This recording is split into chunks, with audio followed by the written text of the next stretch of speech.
জেলা পরিষদ থেকে 237 কোটি টাকা ঘুরে যাওয়া নিয়ে প্রশ্ন দায়িত্ব পালনের বিতর্কে সভাধিপতি রুবিয়া সুলতানা। মুর্শিদাবাদ জেলা পরিষদের সভায় আর্থিক স্বচ্ছতা নিয়ে নতুন বিতর্ক। অভিযোগ উঠেছে সরকারি খাত থেকে 237 কোটি টাকা অন্যত্র ঘুরে গেছে। বিষয়টি নিয়ে বিরোধী সদস্য ও সাংবাদিকরা সরাসরি প্রশ্ন তুলতেই ক্ষোভে ফেটে পড়েন সভাধিপতি রুবিয়া সুলতানা। প্রশ্ন উঠছে, একজন নির্বাচিত জনপ্রতিনিধি হিসেবে সভাধিপতির দায়িত্ব হলো সরকারি অর্থের সঠিক ব্যবহার নিশ্চিত করা এবং জনগণের উদ্দেশ্যে সেই হিসাব প্রকাশ করা। কিন্তু অভিযোগকারীদের দাবি, আজকের ঘটনায় তিনি সেই দায়িত্ব থেকে সরে এসে বরং প্রশ্ন এড়ানোর চেষ্টা করেছেন। সভাধিপতির বক্তব্য, সমস্ত অর্থনৈতিক লেনদেন সরকারি নিয়ম মেনেই হয়েছে এবং বিরোধীরা অকারণে রাজনৈতিক উদ্দেশ্যে অভিযোগ তুলছেন। অন্যদিকে বিরোধী সদস্যরা পাল্টা প্রশ্ন তুলেছেন, যদি সবকিছু নিয়মমাফিক হয়ে থাকে তবে স্বচ্ছতার সঙ্গে পূর্ণাঙ্গ তথ্য প্রকাশ করতে সমস্যা কোথায়? আইন বিশেষজ্ঞদের মতে সরকারি অর্থ হলো জনগণের অর্থ, তাই সেই অর্থে ব্যয় ও স্থানান্তর নিয়ে প্রশ্ন তোলা শুধু বিরোধীর অধিকার নয়, বরং সাধারণ মানুষের জানার অধিকারও বটে। দায়িত্বশীল পদে থেকে জনগণের উদ্দেশ্যে স্বচ্ছ ব্যাখ্যা দেওয়া সভাধিপতির অন্যতম সাংবিধানিক ও নৈতিক কর্তব্য। 237 কোটি টাকা ঘুরে যাওয়ার ঘটনাকে কেন্দ্র করে জেলা পরিষদ ভবনের পরিবেশ উত্তপ্ত হলেও সাধারণ মানুষের চোখ এখন একটাই প্রশ্নে, জনগণের অর্থের হিসাব জনগণ কি পাবেন, নাকি রাজনৈতিক চাপানুতরের আড়ালে থেকে যাবে?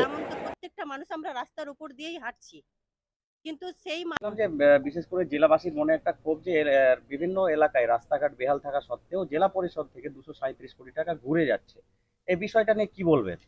আমি এই বিষয় নিয়ে অনেকবার বলেছি, আমার একটা প্রোফাইল চালায়, সেটাতে তোমরা দেখবে। কিন্তু একটা কথা বলি তোমাদেরকে আমি, যে একে বর্ষাকাল, রাস্তা এত বড় জেলা, এবং শুধু জেলা পরিষদের অর্থাৎ হচ্ছে পঞ্চায়েত সমিতি, গ্রাম পঞ্চায়েত এবং জেলা পরিষদ ত্রিস্তর নিয়ে, এটা বুঝতে হবে তোমাদেরকে।